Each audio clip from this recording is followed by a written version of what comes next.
नमस्कार दोस्तों, मैं आपकी एस्ट्रोलॉजर ग्रह मार्ग में आपका स्वागत करती हूँ। लाई हूँ मैं आज एक और नई क्लास आपके लिए, जो आज हम करेंगे कर्क लगन पर कि कर्क लगन में कौन से ग्रह अशुभ होते हैं, शुभ होते हैं, राजयोग कौन कौन से होते हैं, उनके उपाय, बीज मंत्र, रतन, शुभ रंग, शुभ दिन, सब कुछ। ठीक है, तो आज हम कर्क लगन को पढ़ते हैं। कर्क लगन हुई हमारी यानी चौथी राशि। कर्क लगन हमारी हुई चौथी राशि। तो हमारा जो लग्नेश है, जो पहला भाव, इसमें हम 4 नंबर लिखेंगे, फिर 5, 6, 7, 8, 9, 10, 11, 12, 1, 2, 3। ये तो आप लोगों को अभी तक अच्छे से समझ आ गया होगा। ठीक है, तो कर्क लगन किसके स्वामी होते हैं? चंद्र, यानी इस कुंडली के जो स्वामी हुए वो चंद्र हुए, चंद्रमा। चंद्रमा इस कुंडली के लिए बहुत अच्छे हैं और बहुत अच्छे रिजल्ट देंगे। तो इस कुंडली में चंद्रमा जो होते हैं वो कारक ग्रह होते हैं। चंद्रमा मन के होते हैं कि मन से बहुत अच्छे होंगे। ये जो चंद्र मतलब कि कर्क जातक के जो लोग होते हैं उनका मन बहुत शांत, बहुत अच्छा होता है और एक दूसरे के लिए बहुत अच्छा सोचते हैं। ठीक है, तो ये होते हैं चंद्र लगन। नेक्स्ट हम देखते हैं पांचवी राशि। पांचवी होती है सिंह, सूर्य की राशि। सूर्य को बहुत अच्छा भाव मिला हुआ है, धन का भाव, परिवार का, कुटुंब का भाव, और साथ साथ सूर्य और चंद्र दोस्त होते हैं। तो इसलिए इस राशि में जो सिंह है यानी सूर्य, वो भी कारक कहलाते हैं। ठीक है, नेक्स्ट देखते हैं छठी राशि। छठी राशि होती है हमारी कन्या, जो बुध की राशि होती है। और बुध की 2 राशियाँ होती है, एक होती है कन्या, एक होती है मिथुन। तो एक भाव तो है पराक्रम का, साहस का, भाई बहन का, और एक भाव है असाइलम, जेल, हॉस्पिटल। तो एक अच्छा है, एक बुरा है। ठीक है, और बुध क्या है? चंद्रमा के दुश्मन। तो दुश्मन भी हो गए, एक भाव भी अच्छा नहीं है, तो ये क्या हो गए इस कुंडली के? मारक, यानी अशुभ ग्रह। ठीक है, तो नेक्स्ट है हमारा 7वीं राशि यानी तुला राशि, शुक्र की राशि। शुक्र की भी 2 राशि होती है, एक तुला और एक वृश्चिक। तो एक भाव तो हो गया ये सुख सुविधा का और दूसरा भाव भी हो गया लक्ष्मी का। भाव दोनों अच्छे हैं शुक्र के। ठीक है, और चंद्रमा पर शुक्र के दोष नहीं है, बट भाव दोनों अच्छे हैं। दोनों भाव अच्छे होने से ये इस कुंडली के कारक ही कहलाएंगे, मारक नहीं। चाहे वो चंद्रमा के दोष हो ना हो, पर ये कारक कहलाएंगे। ठीक है, क्योंकि दोनों भाव उनको बहुत अच्छे मिल गए हैं और एक भाव तो केंद्र का है। ठीक है, नेक्स्ट देखते हैं 8वीं राशि, वृश्चिक राशि, मंगल की राशि। मंगल की भी 2 राशि होती है, एक वृश्चिक, एक मेष। ये भाव अच्छा है क्योंकि ये है संतान का, पढ़ाई का, ये और ये वाला भाव भी अच्छा क्योंकि ये कर्म का, हमारा काम का भाव। तो दोनों भाव जो हैं इसके अच्छे हैं और ये चंद्रमा के दोस्त भी हैं। तो इस मंगल क्या कहलाए? कारक ग्रह इस कुंडली में। ठीक है, नेक्स्ट देखते हैं 9th होती है धनु राशि, गुरु की राशि। गुरु की एक और राशि होती है मीन। तो ये भाव तो हुआ मृत्यु तुल्य कष्ट का, लगा लो मृत्यु तुल्य तो नहीं कह सकते, लगा लो ऋण, रोग, शत्रु, मतलब कि अच्छा भाव नहीं होता छठा भाव। और ये अच्छा है क्योंकि ये हो गया भाग्य का भाव। तो एक भाव बुरा, एक अच्छा, बट चंद्रमा और बृहस्पति आपस में दोस्त होते हैं, तो इसलिए ये भी इस कुंडली के क्या हुए? कारक कहलाएंगे। ठीक है, नेक्स्ट देखते हैं 10वीं राशि, शनि की राशि। शनि की एक और राशि होती है 11वीं राशि। ये भाव मृत्यु तुल्य कष्ट का है, ये पत्नी का। तो एक अच्छा है, एक बुरा है, पर चंद्रमा और शनि दोस्त नहीं, दुश्मन है। तो इसलिए शनि भी क्या हुए इस कुंडली के? मारक, अशुभ ग्रह।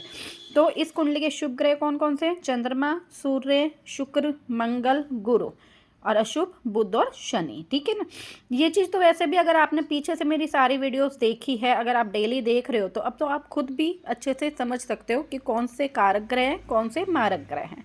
ठीक है, बाकी उम्मीद है अब समझ आने लग गया होगा सबको। चलिए, तो शुभ अशुभ हमने देख लिया है। अब हम इसमें देखते हैं कि कौन कौन से राजयोग बनते हैं। अगर लग्नेश खुद के भाव में यानी पहले भाव में लग्नेश में बैठा हो चंद्रमा, तो जातक को सारी सुख सुविधा मिलेगी, जातक अच्छी उन्नति करेगा, अच्छा फल प्राप्त करेगा। अगर शुक्र अपनी राशि में चौथी राशि में बैठा हो तो भी जातक को अच्छे वाहन, घर, कपड़े, घूमना फिरना सब बहुत अच्छा मिलेगा। अगर शनि अपनी राशि में 7वें भाव में बैठे हो तो जातक को शादी के बाद, पत्नी के बाद भाग्य उदय होगा और खूब तरक्की करेगा। अगर मंगल अपनी राशि में बैठा हो तो वो कर्म भाव में बहुत अच्छी तरक्की करेगा, ज़मीन से जुड़े काम में भी बहुत तरक्की करेगा क्योंकि मंगल ज़मीन से जुड़ा होता है। तो अगर मंगल अपनी राशि में तो वो काम में बहुत आगे जाएगा। अगर मंगल यहाँ भी बैठा हो, क्योंकि ये भाव भी अच्छा है और इसी की राशि, तो भी वो बहुत अच्छा राजयोग बनाता है।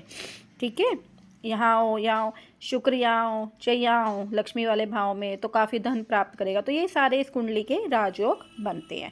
बाकी तो जैसे जैसे हम आगे करेंगे, ग्रहों की प्लेसमेंट देखेंगे, कुंडली में कहाँ है, उस डिग्री कितनी है, तो उसके हिसाब से देखेंगे। अभी जस्ट मैं कुंडली, कर्क लगन की कुंडली के बारे में राजयोग कौन से बनते हैं वो बताएं।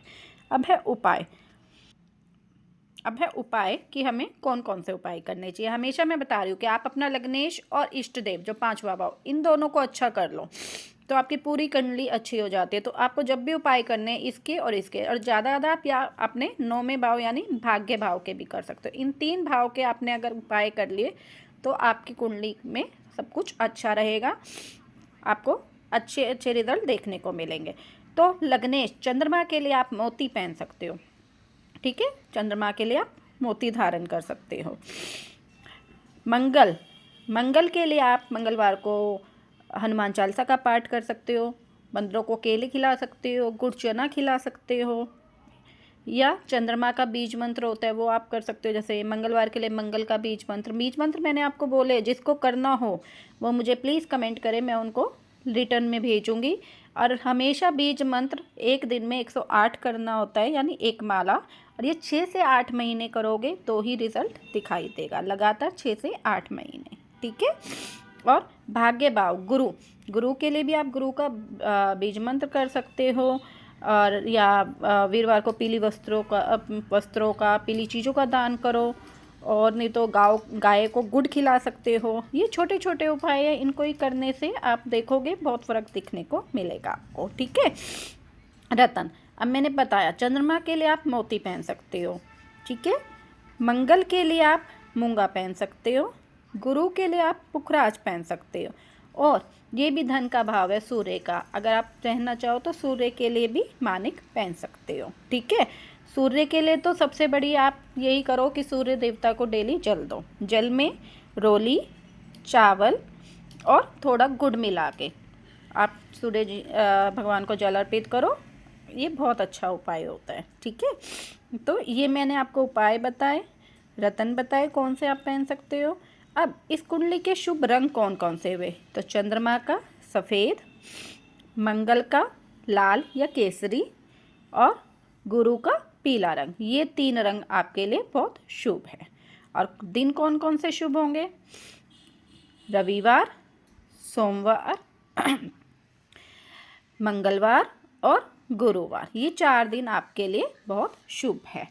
ठीक है, तो ये था कर्क लगन के बारे में कि कर्क लगन की कुंडली में क्या उपाय, और ये सब मैंने आपको बताया है। कल हम सिंह लगन की कुंडली के बारे में पढ़ेंगे। उम्मीद है आपको मेरी वीडियो अच्छी लगती होगी, समझ में भी सब आ रहा होगा अच्छे से। जिसको नहीं आता प्लीज़ वो कमेंट में मेरे से पूछ सकते हैं कुछ भी। बहुत जल्द मैं लाइव क्लास भी लेना शुरू करूँगी, प्लीज़ जो भी इंटरेस्टेड है वो मुझे मैसेंजर पे या मैसेज करें कहीं भी कि उनको लाइव क्लास लेनी है, तो मैं बहुत जल्द उनके लिए स्टार्ट करने वाली हूँ।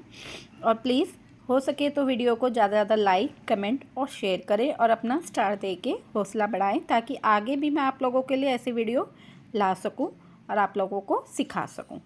धन्यवाद, बने रहिए ग्रह मार्ग पे।